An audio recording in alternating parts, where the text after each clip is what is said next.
Finding a profitable niche.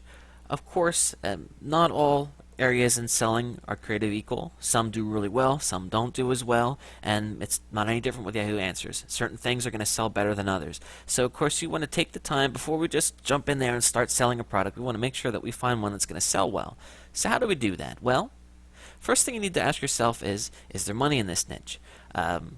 Something like I mentioned, dog training. Let's break that down for a second.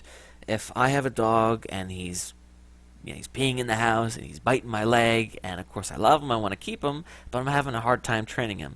Am I going to be willing to spend 30 bucks on a book? Of course I am, because it's a big deal. Let's talk about something that I don't think would be as easy to sell. Let's say that you want to sell ringtones.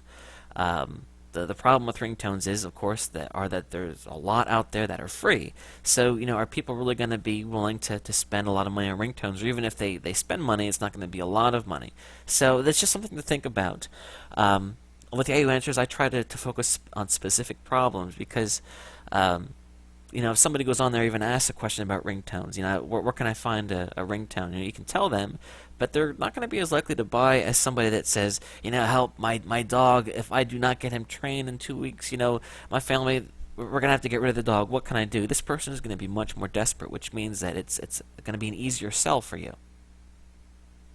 Is there enough interest in this niche? This is also something to keep in mind. You could find something, very specific that you know a lot about, but if people aren't asking the questions in Yahoo Answers, then you're going to be out of luck. So one thing I would do is I would go on to Yahoo Answers, and we'll talk about that in a little bit on how to search for questions. But if people aren't asking the questions, there's not going to be anybody to answer. So make sure that there's enough interest in the niche. You can gauge that pretty easily.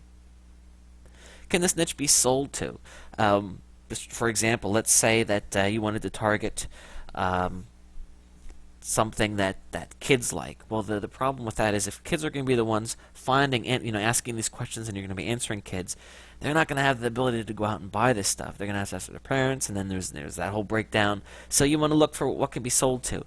Or somebody's looking for free advice on whatever. They're probably not sitting at the computer with their credit card ready to buy because they want to find something out for free. That's one of the things. The internet has a lot of stuff that's free, so you got to keep that in mind. So again, is this a niche where people have money?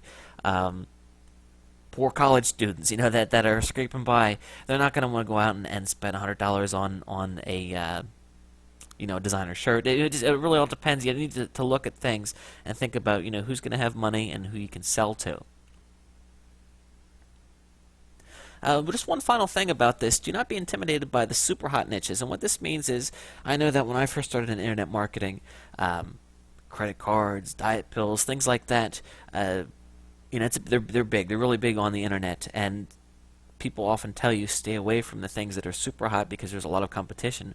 Well, the thing is with Yahoo Answers, as long as you're providing good answers to questions, you don't have to be intimidated by not going into the hot niches, because if people are hungry and looking for something, I would encourage you to try it. So don't let that scare you off. Another question that I'm commonly asked is, how do I come up with ideas for niches to be able to evaluate them?